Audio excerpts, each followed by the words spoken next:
While I was volunteering overseas, my WhatsApp went off. There was a message from my mom that read, "I sold your condo to pay off my gambling debts. You don't need it anyway, right?" I snorted and replied, "I already sold it a month ago. I am Isabella Jackson." For me, the word family has always evoked complex emotions. One of my earliest memories is from Christmas when I was 5 years old. My parents gave me a beautiful doll. It was a porcelain doll with golden hair, blue eyes, and wearing a soft dress. "Take good care of this, Isabella," my mother said gently. "This isn't a toy, it's a special doll for display." I handled the doll carefully and proudly displayed it on a shelf in my room. It became a nightly ritual to say goodnight, Emily, before I went to sleep. However, the joy did not last long. 2 weeks after Christmas, my 7-year-old brother, Alexander, brought a friend home. They ran around the house, including into my room. In the evening, when I entered my room, I found Emily on the floor, her face shattered. Tears welling up, I ran to my mother. "Mom, someone broke my doll." Alexander stood there, fidgeting with his feet. "It was an accident," he excused. "We were just looking, and it fell." "Isabella, Alexander has told you the truth. Forgive him," my mother said. "Isabella," my father intervened. "It was an accident. You shouldn't be mean to your brother." "But it was a special doll," I sobbed. "Alexander didn't mean any harm," my mother said. "Boys will be boys. You need to understand that more." Heartbroken, I gathered the pieces of the broken doll. Alexander was neither punished nor apologized. A few days later, I asked my mother if the doll could be repaired. "That's not possible," she said, looking busy. "We need to buy Alexander's baseball gear. The new season is starting." This event was just the beginning of a pattern in my childhood. My belongings were always secondary, and Alexander's demands and accidents were always excused. "Alexander has a special talent," my mother always said. Meanwhile, I was not allowed to participate in anything beyond school clubs. My desire to join swimming was dismissed with, "We are already spending money on Alexander's baseball practice." However, funding for Alexander's activities was never an issue. Baseball, soccer, guitar lessons, he could have anything he wanted. Yet, he hardly put in any effort and did not achieve results. Each time, my parents believed he had some other talent. They always attended Alexander's school events, but in my case, they excused themselves, saying, "You are capable enough on your own." By the time I was in middle school, I did not even bother telling them when I won first place in a track meet or was elected class representative. I knew the conversation would always return to Alexander. I could not understand why Alexander was always treated specially. Even when he made no effort, my parents always accepted his excuses and indulged his whims. Meanwhile, I was always expected to be patient and the understanding daughter. Then, a turning point came. During the summer when I was 15, I suddenly suffered intense toothache. My parents prioritized Alexander's baseball state championship over my pain. "Can you endure it a bit? We are too busy to take you today. Alexander's match will be over tomorrow," my mother said. The pain was unbearable, so I went alone to Dr. Harrison's dental clinic nearby. The waiting room was full, but the receptionist saw how pale I was and said, "You look in pain," and arranged for me to be seen immediately. Dr. Harrison kindly diagnosed my condition. "You have a deep cavity. Why didn't you come sooner?" When I shared a bit about my family situation, the doctor showed understanding and began the treatment gently. I was impressed by his skill in minimizing the pain. "Dental pain affects the whole body. That's why our work is more than just fixing teeth," he explained. After the treatment, he taught me in detail about dental care. "You have to protect your own body. That's the first step to independence," he said. As I was leaving, the doctor pointed to a photo on the clinic wall. It showed him treating children in poor countries. "I go on a volunteer mission overseas every summer to help children who can't receive dental care," he said. From that day, I started visiting Dr. Harrison's clinic regularly for treatments and to gain knowledge from him. The doctor taught me the basics of dentistry and the importance of communication with patients. Isabella, a dentist, needs observation skills, delicate finger movements, and above all, the ability to reassure patients, he said. As I spent more time in his clinic, I became fascinated by the profession of dentistry. The expressions of relief on patients' faces, the reassured smiles of children, and the joy of helping people with my skills. One day, Dr. Harrison gave me an old textbook on dentistry. It came with the words to my future colleague. That day, I firmly decided to become a dentist, to help people with my own abilities and build a life independent of anyone else. It was spring of my freshman year in high school. I arranged university brochures on the living room table to discuss my career path seriously with my parents. "A dentist?" My father frowned. "Why choose such a difficult path? A local university should be enough." "But I want to be a dentist. Northeastern University, especially, has the latest experimental facilities, I explained. My parents stared at the brochures, but their expressions showed anxiety, not joy. My mother coughed after exchanging glances with my father.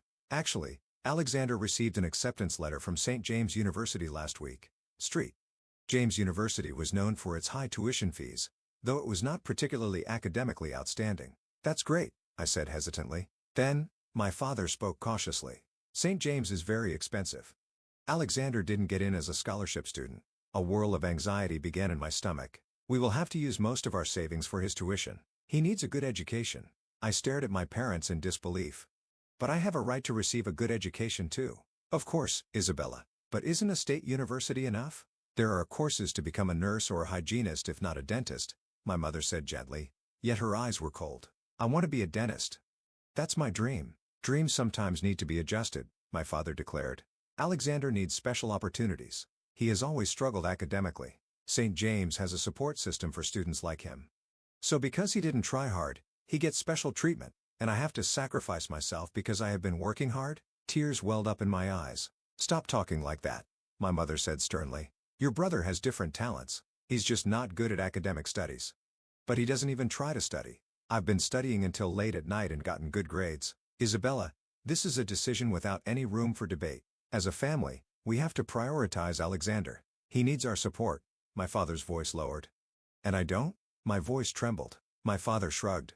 Haven't you always managed on your own? At that moment, I keenly felt how isolated I was within this family. My dreams and efforts were easily sidelined for my brother's convenience. I was not willing to give up on my dream of becoming a dentist, but I realized that to achieve it, I would have to forge my own path alone. I understand, I said quietly. Yet, I did not give up. In the winter of my sophomore year in high school, I applied for a scholarship contest in the state's dentistry program. This contest was highly competitive, with over 300 applicants from across the state and only 5 being chosen, which would be an honor indeed. I spent 3 months preparing for it, sacrificing my afternoons and weekends. I devoured dentistry papers in the library, volunteered at Dr. Harrison's dental clinic, and completed a 20-page research paper. When the final 10 were invited for interviews in the capital, I asked my parents to accompany me.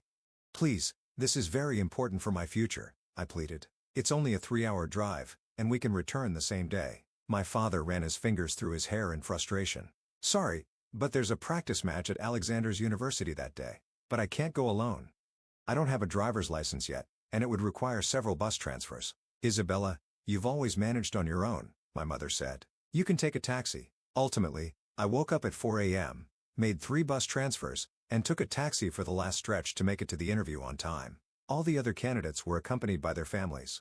The interviewers were impressed by my research, especially interested in the dental hygiene instruction I conducted at a local senior center. It's rare to see such passion and dedication at your age, the chief interviewer said. On the night the scholarship results were announced, my family was all gathered in the living room. I was nervously staring at my mobile phone. What are you so nervous about? My father asked, without looking up from his newspaper. The results of the scholarship are coming out today, I replied in a soft voice. Just then, my mobile phone rang. My hands were trembling and my heart was pounding. Hello? Is this Isabella Jackson? This is Dr. Brown from the State Dental Scholarship Committee. Congratulations. You have been selected as one of this year's 5 scholars. I screamed. Really? Thank you so much. After hanging up, I turned excitedly to my parents. I won the scholarship. It covers all my university tuition. That's wonderful, my mother said, but quickly changed the subject. Alexander, I've ironed your uniform for tomorrow's game. My father finally looked up from his newspaper. Congratulations, he said, but his eyes were already back on the TV. By the way, Alexander, did the coach say anything about today's practice game? Even the moment of my greatest success was quickly overshadowed by talk of Alexander. However, that night, when I was alone in my room, I vowed to myself, this is my success. I earned this with my own efforts. I won't let anyone take it away. That scholarship became the first step toward my future. Above all, it was a gift to myself to prove my worth. Once at university, I finally felt liberated. Away from my parents' house, I lived in the dormitory. I felt the freedom to build my own life. I studied relentlessly. I stayed late in the library, memorizing complex diagrams anatomy class. I met Daniel Watson. He was also a student aspiring to be a dentist. Later, he would tell me, I was deeply attracted to your passion and determination at that time. Daniel sat next to me and was impressed with my meticulous anatomy notes. You're very diligent, he said. Such concentration is amazing. I wasn't used to such praise. My efforts and achievements were usually taken for granted and seldom acknowledged. I blushed and quietly said, "Thank you." That was the beginning of our friendship. Daniel was impressed by my intellect and determination, and I was drawn to his kindness and compassion.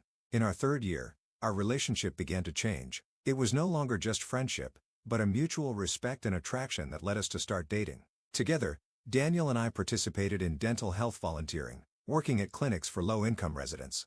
There, I truly realized how my skills could improve people's lives. One day, I treated the teeth of a young mother suffering from pain. After the treatment, the woman tearfully thanked me. "I've been enduring this pain for years," she said. "You have changed my life."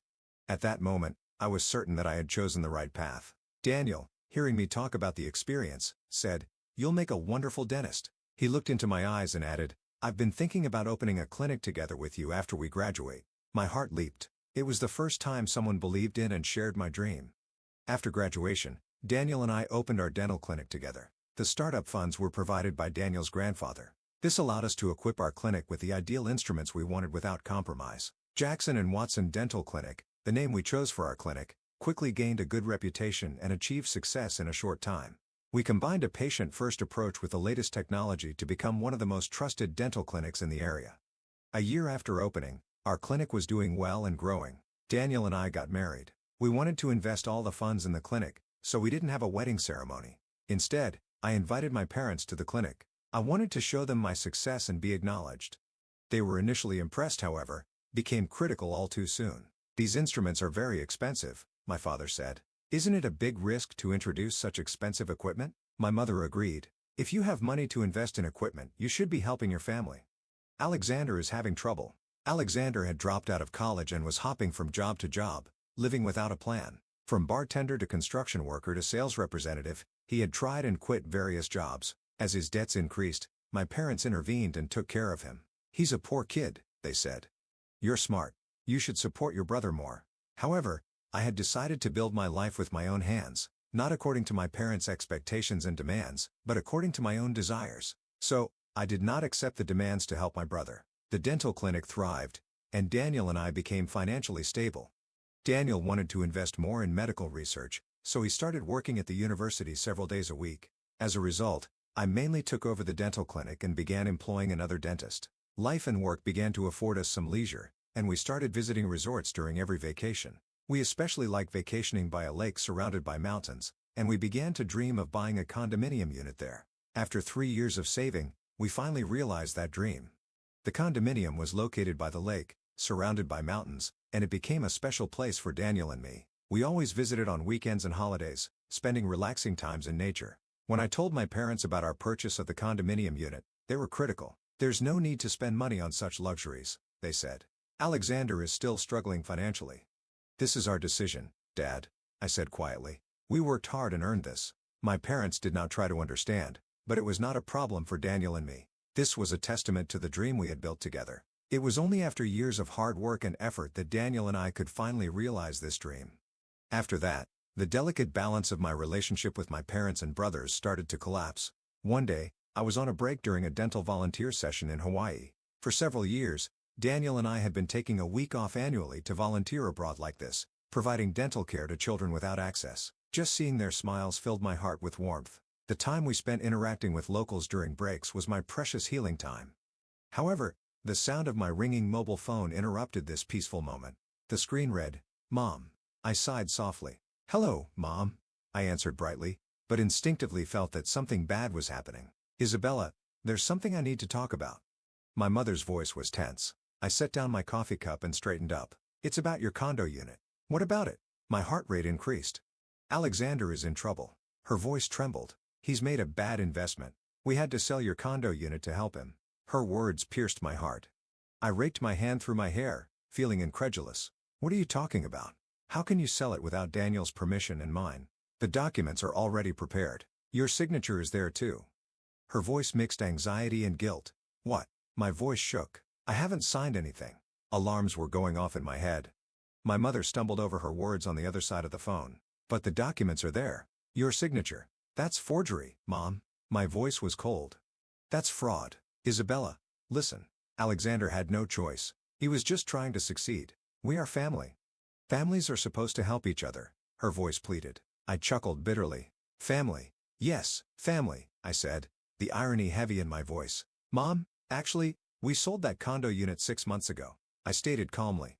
Silence followed on the other side of the phone. Just then, the door opened. Daniel entered the break room. Seeing the expression on my face, he immediately understood that something was happening. What? My mother's voice trembled. Already sold? What do you mean? Daniel got transferred, and since we wouldn't use it as much and the real estate prices had gone up, we decided to sell it. We're planning to build a new house somewhere else, I explained succinctly. Daniel had received an offer to become a professor at another dental school 6 months ago, necessitating a move to a different city. Because I had the dental clinic, I couldn't accompany him. We had chosen to live apart for a while. Therefore, while the lakeside condominium held dear memories, it had become impractical. Consequently, we decided to sell it when the market price was high. Again, there was silence. I looked at Daniel, gestured towards the phone, and verbally relayed the situation. A look of surprise spread across his face. But there's a buyer already? The documents are also. My mother's voice was confused and shaken. I'll say it again. This is fraud, Mom. I will report you, Dad, and Alexander to the police. My voice was cold and resolute. Isabella, wait. This is a misunderstanding. My mother was panicking. Alexander said you would surely agree. He prepared the documents. A misunderstanding? You forged my signature? Let's end this. I hung up the phone. My hands were trembling. Daniel came over and put his arm around my shoulder. Are you okay? He asked gently. I took a deep breath and explained the situation to him. They tried to deceive me. They wanted to sell our condo unit for Alexander. Anger flashed on his face. That's unacceptable. We need to call the police. I had a firm resolve. A few days later, as soon as we returned home, we went to the police station.